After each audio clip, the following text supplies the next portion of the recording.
26th of January 2001, with a magnitude of 7.6 on the Richter scale, the world witnessed a colossal catastrophe in the form of the Gudra earthquake. Within minutes of the disaster, 20,000 people were killed, 167,000 people were left injured, and a staggering 400,000 homes were destroyed. 26th of December 2004, the world is once again left traumatized by an earthquake. This time, the magnitude is 9.1. This time, the earthquake is so severe that it shook the entire planet 1 centimeter from its axis.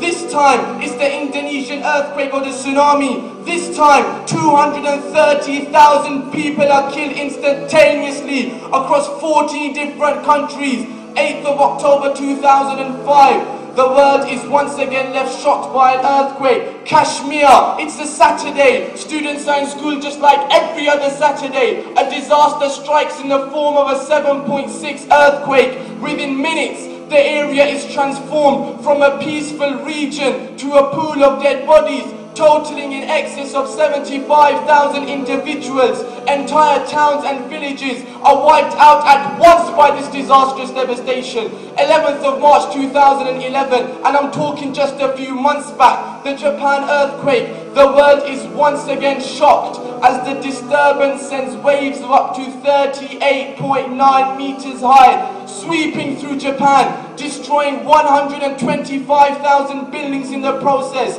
The earthquake rates 9.1 on the Richter scale. The death toll is 15,093. But do not get me wrong, my brothers. My intention, my purpose, my objective of standing before you today is not to inform you of some figures and some facts. Is not to portray some numbers or some stats. Rather, is to make each and every one of us understand, is to make each and every one of us comprehend, is to make each and every one of us realize the similarities between these incidents, the similarities between these disasters, the similarities between these catastrophes. What's the common factor? What's the common feature? What can we deduce from these heart-rending, tear-jerking, agonizing events? Let's answer this question with another question. Did the 630,000 individuals killed by these chaotic catastrophes have any idea that their time is up? Did they wake up in the morning knowing it's the last day of their lives? Did they go to school or work aware of what their day would bring to them? The simple answer is no, because death is a phenomenon that is unexpected and unpredictable.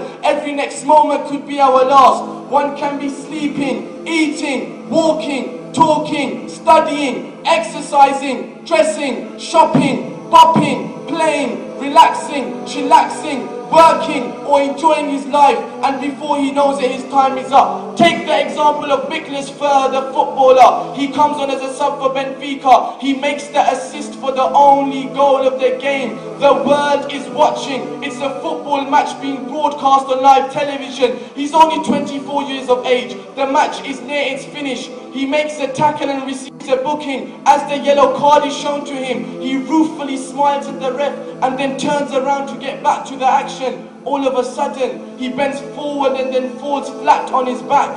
He dies on the football pitch. The other players look at him in visible distress. They begin to cry, but the crying doesn't help, because death is unexpected, and when it comes to death, nothing can prevent it. No force or power of any type can delay death, let alone prevent death. No physical, medical, chemical, financial, technological or biological force can delay death for as little as a second. Why? Because Allah subhanahu wa ta'ala himself says in the Quran al-Kareem, وَلَنْ يُؤَخِّرَ اللَّهُ نَفْسًا إِذَا جَاءَ أَجَلُهَا, that when it comes to death, when it comes to taking lives, when it comes to taking souls, then Allah Ta'ala does not delay. Now that we have established the fact that death can come to us at any time and any place, anywhere and anyhow, through any form and any means, the next question is, my brothers, are we ready to die?